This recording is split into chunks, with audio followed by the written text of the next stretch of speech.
പത്തനംതിട്ട അടൂർ കോടതി വളപ്പിൽ പ്രതിയുടെ ഒരു അഭ്യാസം. ഷർട്ട് ഊരിക്കളഞ്ഞ പ്രതി കരാട്ടെ സ്റ്റെപ്പുകൾ കാണിച്ചു. അഭിഭാഷകരും പോലീസുകാരും നോക്കി നിൽക്കുകയായിരുന്നു ഈ കരാട്ടെ മാസ്റ്ററുടെ പ്രകടനം.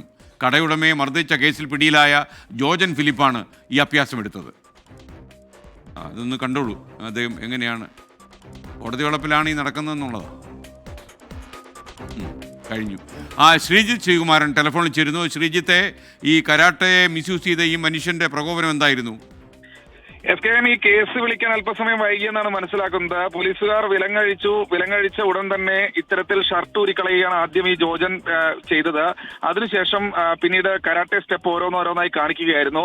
ഒരു 10 മിനിറ്റോളം അഭ്യാസം തുടർന്നു. അപ്പോൾ അവിടെ കൂടി നിന്ന ആരോ ഈ വീഡിയോ പകർത്തിയത്, ഈ ദൃശ്യങ്ങൾ പകർത്തിയത്. എന്തായാലും ഉടൻ തന്നെ പോലീസ് APPയെ വിവരം അറിയിച്ചു. ഇയാളുടെ ബെൽറ്റ് ഏതാന്ന് പറഞ്ഞില്ല, പ്രേക്ഷകർക്ക് അറിയാൻ താല്പര്യമുണ്ട്. ബെൽറ്റ് ബ്ലാക്ക് ബെൽറ്റ് ആണെന്ന് തോന്നുന്നു. SKM അദ്ദേഹത്തിന്റെ അഭ്യാസ പ്രകടനമൊക്കെ കണ്ടിട്ട് എന്തായാലും പോയില്ലെന്ന് തോന്നുന്നു.